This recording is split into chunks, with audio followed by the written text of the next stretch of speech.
जय हिंद दोस्तों। मैं शाहरुख आपका अपने ऑनलाइन प्लेटफॉर्म सागर कोचिंग में स्वागत करता हूं। तो दोस्तों, आज हम एक महत्वपूर्ण टॉपिक पंचायती राज व्यवस्था पर विस्तार से चर्चा करने वाले हैं। जो पंचायती राज व्यवस्था है, इससे क्वेश्चंस पटवारी में खास तौर पे आते हैं और हायर लेवल के एग्जाम्स की बात करें तो एमपीपीएससी में भी पंचायती राज व्यवस्था से क्वेश्चंस आते ही आते हैं। ठीक है, तो कोई सी भी एग्जाम हो, इससे एक दो क्वेश्चन आप लोगों को देखने को मिल ही जाएंगे। तो आज हम चर्चा करेंगे ये पंचायती राज व्यवस्था होती क्या है, ये क्यों लाई गई और इस संस्था का विकास कैसे हुआ, और क्या ये संस्था अंग्रेजों की देन है या फिर भारत में प्राचीन काल से ये संस्था चली आ रही है। आज हम इस पे विस्तार से चर्चा करने वाले हैं, तो बने रहिएगा वीडियो में लास्ट तक। तो सबसे पहले बात करें, ये जो पंचायती राज व्यवस्था है ये क्यों लाई गई, तो इसके पीछे कारण है स्थानीय स्वशासन।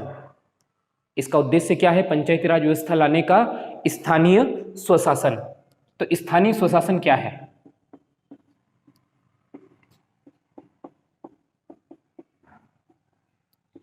स्थानीय स्वशासन, तो दोस्तों स्थानीय स्वशासन से क्या तात्पर्य है, आप खुद इसको समझ सकते हैं। स्थानीय स्वशासन यानी स्थान विशेष की बात हो रही है और यहां पर शासन की बात हो रही है। यानी स्थानीय स्तर, जब ग्राम इतने सक्षम हो जाए कि वो स्थानीय स्तर पर ही अपनी समस्याओं का समाधान करने लग जाए, वही कहलाएगा स्थानीय स्वशासन। जब ग्राम इतने सक्षम हो जाए कि वो स्थानीय स्तर पर ही अपनी समस्याओं का समाधान करने लग जाए, उसी को हम क्या कहेंगे? स्थानीय स्वशासन। और पंचायती राज व्यवस्था लाने के पीछे मुख्य उद्देश्य है ही क्या? स्थानीय स्वशासन लागू करना। ठीक है, पंचायती राज व्यवस्था चाहती क्या है कि स्थानीय स्वशासन बढ़ जाए, यानी लोकतंत्र में सरकार जनता से जुड़े। यहाँ पर मुख्य उद्देश्य क्या है? लोकतंत्र में सरकार जनता से जुड़े और स्थानीय स्वशासन वो माध्यम बन चुका है, जो प्रत्यक्ष लोकतंत्र का एक तरीके से माध्यम बन चुका है कि सरकार और जनता यहाँ पर आपस में जुड़ रही है। ठीक है, और राजनीतिक क्रियाकलापों में कहीं ना कहीं ग्राम प्रत्यक्ष रूप से भाग ले रहा है। आप खुद देखिए, पंचायती राज संस्थाओं में यही हो रहा है कि ग्राम प्रत्यक्ष रूप से राजनीतिक क्रियाकलापों में भाग ले रहा है। ठीक है, तो पंचायती राज व्यवस्था स्थानीय स्वशासन के लिए लाई गई है। और स्थानीय स्वशासन क्या होता है? तो ग्राम इतने सक्षम हो जाए कि वे स्थानीय स्तर पर अपनी समस्याओं का समाधान कर सके, उसी को कहा जाएगा स्थानीय स्वशासन। ठीक है, अब आगे बढ़ते हैं। तो पंचायती राज व्यवस्था का विकास कैसे हुआ, ये अवधारणा क्या पहले से भारत में थी या फिर ये किस प्रकार से विकसित हुई, अब हम इस पे चर्चा करते हैं। तो सबसे पहले हम देखते हैं प्राचीन काल। क्या प्राचीन काल में पंचायती राज नामक कोई संस्थाएं होती थी? तो दोस्तों हाँ, प्राचीन काल में हमारे बहुत सारी संस्थाएं थी जो पंचायती राज यानी स्थानीय स्वशासन के रूप में शासन करती थी। जैसे अगर बात करें तो वेद, आप लोगों को पता होगा कुल कितने वेद हैं? जी हाँ, 4 वेद हैं। कौन कौन से हैं? ऋग्वेद है, सामवेद है, यजुर्वेद है और अथर्ववेद है। तो जो ऋग्वेद है ये सबसे प्राचीन वेद है, और सबसे प्राचीन वेद यानी कि ऋग्वेद में हमको कुछ शब्द दिखाई देते हैं। कौन कौन से शब्द हैं यहाँ पर? तो शब्दों की बात करें तो एक है सभा, एक है समिति, ठीक है, एक होता है ग्रामणी। आप ऋग्वेदिक कालीन सामाजिक आर्थिक राजनीतिक स्थिति जब देखते हैं तो ये 3 शब्द हमको दिखाई देते हैं। कौन कौन से 3 शब्द? सभा, समिति और ग्रामणी। तो सबसे पहले हम चर्चा करते हैं सभा से क्या तात्पर्य है। तो सभा जो होती थी ये बुजुर्ग व्यक्तियों की एक संस्था होती थी। ग्राम के जो वयोवृद्ध पुरुष होते थे, पुरुष ही नहीं महिलाएं भी इसमें शामिल थी, तो ग्राम के जो वयोवृद्ध पुरुष या महिलाएं होती थी ये उनकी एक संस्था थी। यानी इसमें शामिल कौन है? तो जो वयोवृद्ध यानी वृद्ध जनों की एक सभा है। ये क्या है? वृद्ध जनों की एक संस्था है जिसमें पुरुष के साथ साथ महिलाएं भी शामिल हैं। इनका कार्य क्या है? तो ग्राम का प्रशासन देखना। इनका मुख्य उद्देश्य या कार्य क्या है? ग्राम का प्रशासन देखना। यानी ऋग्वेद में हमको जानकारी मिलती है कि सभा नामक एक संस्था थी जो ग्राम का प्रशासन देखती थी। उस संस्था में कौन होते थे? तो वृद्ध जन होते थे। आप खुद सोचिए, अभी भी बुजुर्ग व्यक्ति को सम्मान दिया जाता है, बुजुर्ग व्यक्ति से हर राय ली जाती है और देश को भी कहीं ना कहीं बुजुर्ग व्यक्ति ही ज्यादा मात्रा में चला रहे हैं। राजनेताओं की बात कर लो आप, चाहे पंच सरपंच की बात कर लो, अब युवा जनरेशन बढ़ रही है आगे, लेकिन कहीं ना कहीं वृद्ध जन जो है, जो अनुभवी व्यक्ति है, वो देश को चलाने में महत्वपूर्ण भूमिका निभाते हैं। तो ये आज की बात नहीं है। ऋग्वेदिक काल में ऋग्वेद से हमको जानकारी मिलती है कि वृद्ध जन ही क्या करते थे, ग्राम का प्रशासन देखते थे। वृद्धजन ही क्या करते थे, ग्राम का प्रशासन देखते थे। दूसरी एक संस्था थी जिसका नाम था समिति। दूसरी एक संस्था है जिसका नाम क्या है, समिति। ऋग्वेद में सभा का उल्लेख 8 बार हुआ है। ऋग्वेद में सभा का उल्लेख कितनी बार हुआ है, 8 बार। और समिति की बात करें तो इसका उल्लेख होता है 9 बार। इसका उल्लेख कितनी बार, 9 बार। 8 बार, 9 बार, ठीक है। यानी आप खुद अंदाजा लगा सकते हैं दोनों में से महत्वपूर्ण संस्था कौन सी है, समिति। क्यों, 9 बार उल्लेख हो रहा है ना। अगर 9 बार उल्लेख हो रहा है यानी यह महत्वपूर्ण संस्था है। तो सभा, समिति। अब इस समिति जो है ये करती क्या थी, जैसे सभा में हमने देखा ये वृद्ध जनों की संस्था है, इसमें महिला और पुरुष दोनों शामिल है और इसका कार्य क्या है, तो ग्राम का प्रशासन देखना। ऐसे ही समिति जो होती थी, इस समिति में इसका मुख्य कार्य होता था राजा का चुनाव। इसका मुख्य कार्य क्या है, राजा का चुनाव। राजा का चुनाव करती थी ये संस्था, ठीक है। और इसमें स्त्रियां शामिल नहीं थी, इसमें सिर्फ और सिर्फ पुरुष ही शामिल थे। इसमें सिर्फ और सिर्फ पुरुष शामिल थे, स्त्रियां शामिल नहीं थी। और इसका कार्य होता था राजा का चुनाव, राजा का चुनाव, ठीक है। अब आप देखो इन दोनों संस्थाओं की तुलना वर्तमान की संस्थाओं से भी आप कर सकते हैं। जैसे सभा की बात करें, इसकी तुलना ग्राम पंचायत से की जा सकती है। सभा की तुलना ग्राम पंचायत से की जा सकती है। ग्राम पंचायत भी क्या करती थी, ग्राम पंचायत क्या करती है, ग्राम का प्रशासन देखती है। सेम टू सेम काम ये भी कर रही थी। सभा, समिति की बात करें, इसकी तुलना ग्राम सभा से की जा सकती है। ग्राम सभा वर्तमान में क्या करती है, ग्राम पंचायत के सदस्यों का चुनाव। ग्राम सभा का यही कार्य है ना, क्या कार्य है, ग्राम पंचायत के सदस्यों का चुनाव। सेम टू सेम काम हो रहा है। समिति भी वही कर रही है। किसका चुनाव कर रही है, राजा का चुनाव कर रही है। लेकिन राजा का भी काम क्या है, उस क्षेत्र में प्रशासन देखना। यानी कहीं ना कहीं इनकी तुलना, सभा की तुलना किससे की जा सकती है, वर्तमान की ग्राम पंचायत से। समिति की तुलना वर्तमान की ग्राम सभा से की जा सकती है। एक और अधिकारी मिलता है ऋग्वेद में, हमको एक और अधिकारी मिलता है जिसका नाम था ग्रामणी। ये भी एक अधिकारी है। इसका काम भी क्या था, ग्राम के प्रशासनिक मुद्दों में इसकी भी महत्वपूर्ण भूमिका थी, ठीक है। तो सभा, समिति और ग्रामणी, ये तीनों की तीनों ग्राम के प्रशासन से संबंधित हैं, ठीक है, ग्राम के प्रशासन से संबंधित है। ये ग्रामणी भी एक अधिकारी होता था। ये अधिकारी क्या करता था, तो ये भी ग्राम का प्रशासन संभालता था। ये एक तरीके से एक अधिकारी होता था जो क्या करता था, ग्राम का प्रशासन संभालता था, ठीक है दोस्तों। तो ऋग्वेद में हमको इतनी जानकारी मिलती है, यानी आप इस बात से अंदाजा लगा सकते हैं कि जो संस्थाएं हैं, पंचायती राज संस्था, ये वर्तमान की देन नहीं है। इसकी जड़ें हमारे इतिहास में मिलती है। और इतिहास में कहां पर, तो ऋग्वेद में भी हमको इनका उल्लेख मिलता है। तो मेरे हिसाब से आप इसको समझ गए होंगे। अब हम अगर ऋग्वेद से आगे बढ़ते हैं, ऋग्वेद से अगर हम आगे बढ़े यानी वैदिक काल से आगे बढ़ते हैं, तो हमको स्थानीय स्वशासन की जानकारी मौर्य काल में भी दिखाई देती है। मौर्य काल में, मौर्य काल की अगर बात करें तो मौर्य काल में क्या होता है, हमको कुछ अधिकारी दिखाई देते हैं जिनकी बात करें तो एक है ग्रामिक, ठीक है। ग्रामिक जो ग्रामणी अधिकारी अभी हमने देखा था, ग्रामणी क्या कर रहा था, एक अधिकारी होता था जो काम क्या था उसका, ग्राम का प्रशासन देखना वैदिक काल में। उसका स्थान मौर्य काल में ले लिया था ग्रामिक ने। उसका स्थान मौर्य काल में एक दूसरे नाम के व्यक्ति ने ले लिया। वो कौन है, ग्रामिक। कार्य वही था, बस नाम चेंज हो गया है। कार्य सेम टू सेम था, बस नाम यहां पर चेंज हो गया है, ठीक है दोस्तों। मेरे हिसाब से इस चीज को आप समझ गए होंगे। तो मौर्य काल में भी हमको दिखाई देती है। और साथ ही साथ अगर हम मौर्य काल की बात करें तो प्रशासन की सबसे छोटी इकाई क्या होती थी, ग्राम। प्रशासन की सबसे छोटी इकाई क्या होती थी? ग्राम होती थी। और ग्रामिक जो होता था, इस ग्राम का प्रशासन दिखता था। यानी मौर्य काल में भी हमको पंचायती राज व्यवस्था दिखाई देती है। ठीक है, इससे आगे बढ़ते हैं। आगे हम उल्लेख करें तो पंचायती राज व्यवस्था मौर्य काल के आगे भी कंटिन्यू चलती रही। कुछ थोड़े बहुत संशोधन हुए थे जो विशेष महत्वपूर्ण नहीं है। अब यहां पर आगे बढ़ते हैं तो हम देखते हैं मध्यकाल। अब हम चर्चा करेंगे कहां पे? मध्यकाल पे। मध्यकाल में क्या क्या गतिविधियां होती हैं उनको देखते हैं हम।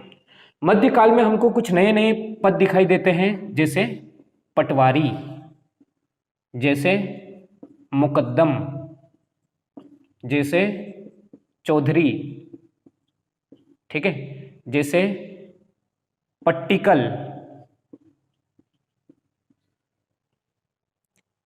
ये व्यक्ति कहीं ना कहीं ग्राम से संबंधित हुआ करते थे। तो पटवारी, मुकद्दम, चौधरी और पट्टिकल, ये व्यक्ति मध्यकाल में हमको दिखाई देते हैं और ये ग्राम के प्रशासन से कहीं ना कहीं जुड़े होते थे। जैसे बात करें पटवारी, आज भी पटवारी चला रहा है, आप भी जानते हैं ना, पटवारी आज भी है।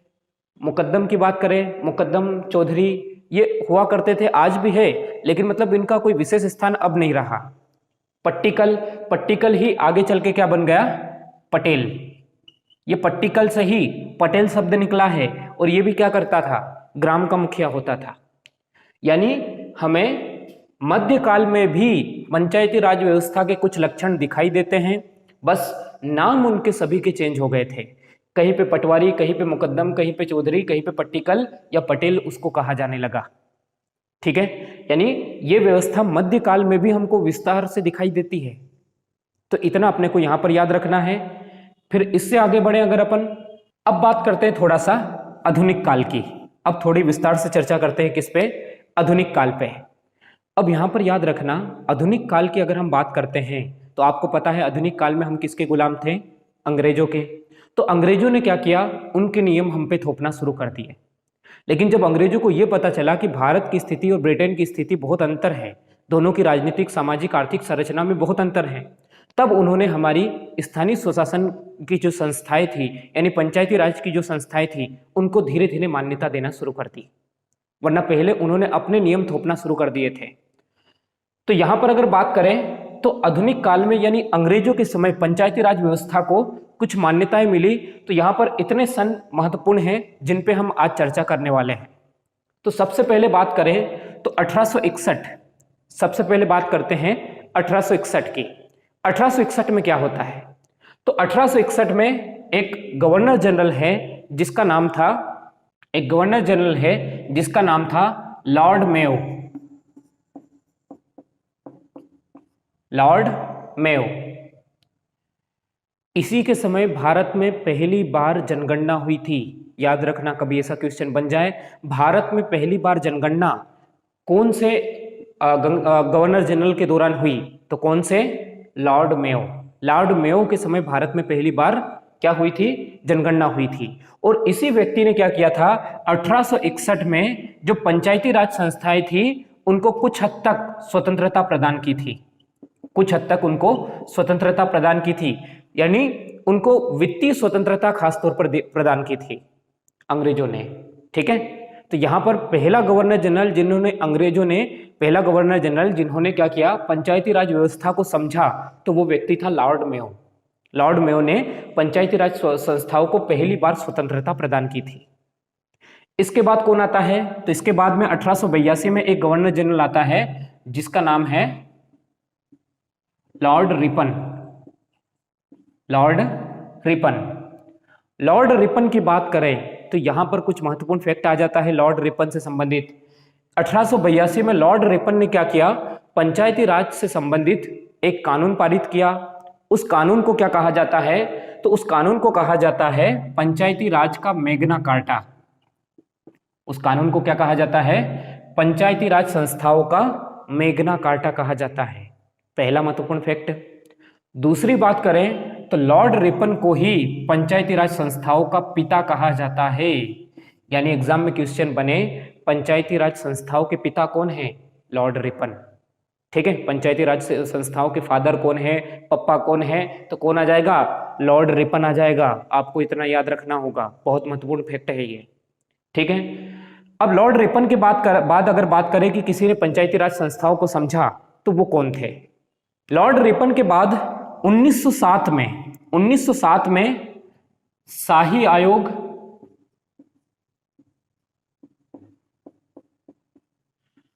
ठीक है, 1907 में क्या था, एक शाही आयोग का गठन किया गया था।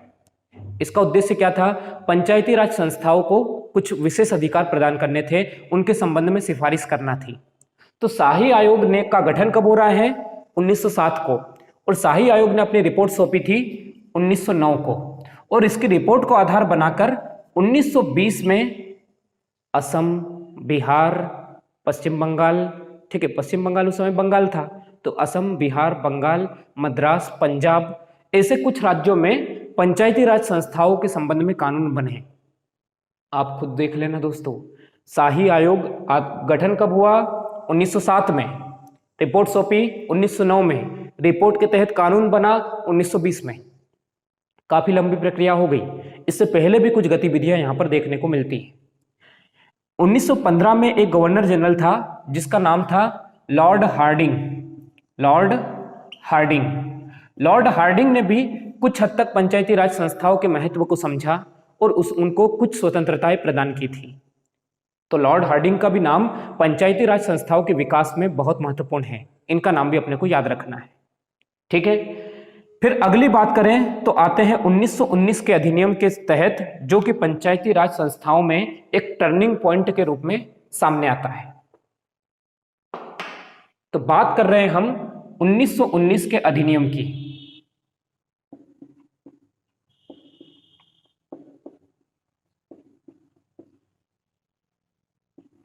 अब 1919 का अधिनियम क्या कहता है?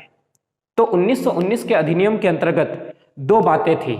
यहां पर दो बातें क्या है? तो भारत में कानून बनते थे दो तरीके से। 1919 के अधिनियम के द्वारा भारत में कानून दो तरीके से बनते थे।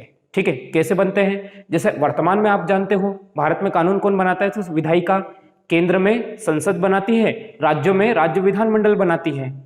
तो उसी प्रकार से 1919 के अधिनियम में भारत में कानून कैसे बनते थे? तो इस अधिनियम के माध्यम से दो प्रकार के विषयों में बांट दिया गया था।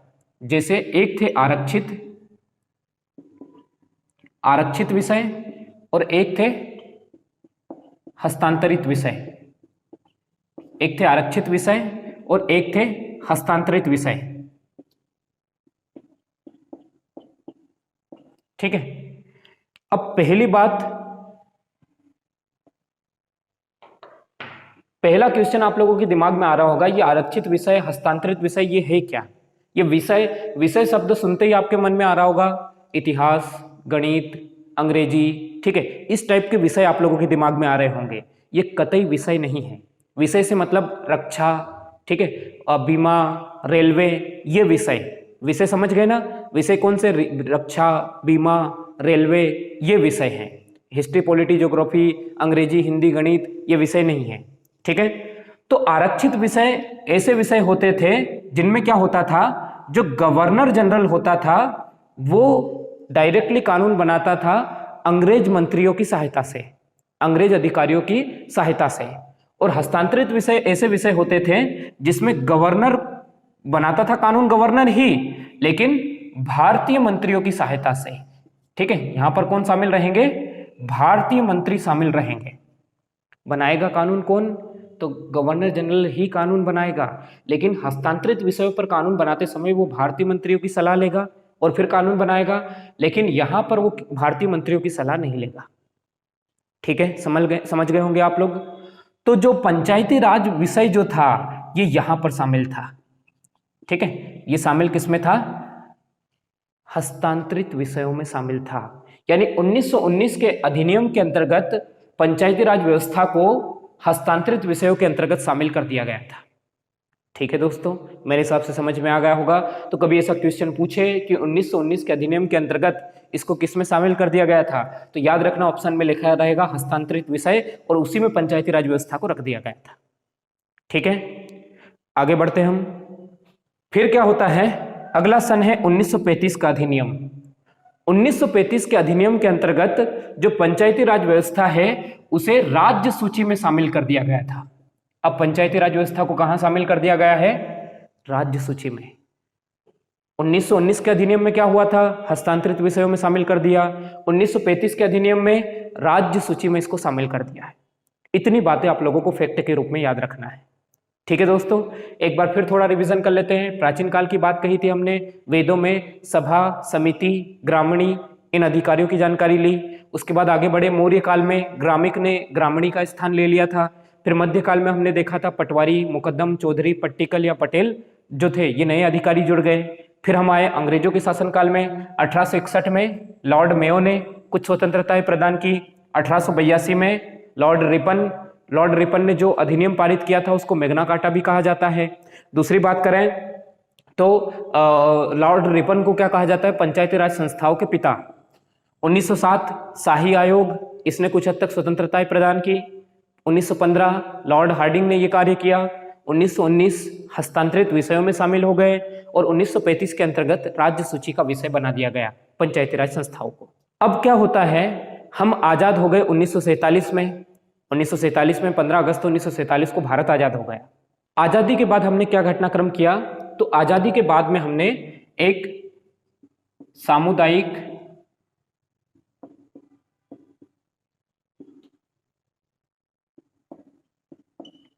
सामुदायिक विकास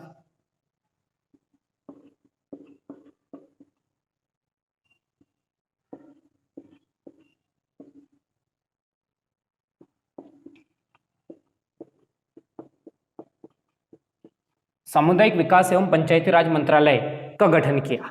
ठीक है, सामुदायिक विकास एवं पंचायती राज मंत्रालय का गठन किया और इसके पहले मंत्री किसको बनाया? एस.के. डे को। एस.के. डे को इसका पहला मंत्री बनाया। उसके बाद में फिर अगली गतिविधि के रूप में हमने क्या किया? तो 1900 जब हमारा संविधान लागू कब हुआ? लागू हुआ 26 जनवरी 1950 को। बनकर तैयार कब हुआ? 26 नवंबर 1949 को। उस समय हमने भारतीय संविधान के अनुच्छेद 40 के अंतर्गत ग्राम पंचायतों की व्यवस्था की। यानी भारतीय संविधान का कौन सा आर्टिकल ग्राम पंचायतों की बात करता है? अनुच्छेद 40। फिर क्या होता है? 1952 में हमने क्या किया? तो सामुदायिक विकास कार्यक्रम की प्रारंभ किया। सामुदायिक विकास कार्यक्रम हमने प्रारंभ किया कब? 1952। ये क्यों प्रारंभ किया? तो इसके पीछे मुख्य उद्देश्य था कि जो सामाजिक आर्थिक न्याय से संबंधित योजनाएं हैं उनको उनके संबंध में जनता को जागरूक करना। ठीक है, उनके संबंध में जनता को जागरूक करना। इस उद्देश्य के साथ में हमने 1952 में सामुदायिक विकास कार्यक्रम प्रारंभ किया। लेकिन ये अधिकारियों के भ्रष्टाचार की भेंट चढ़ गया, अधिकारियों तक सीमित रह गया और अधिकारियों ने क्या किया? इस संबंध में कोई विशेष कार्य नहीं किए, इस कारण यह असफल हो गया। 1953 में हमने क्या किया? 1953 में हमने राष्ट्रीय प्रसार सेवा कार्यक्रम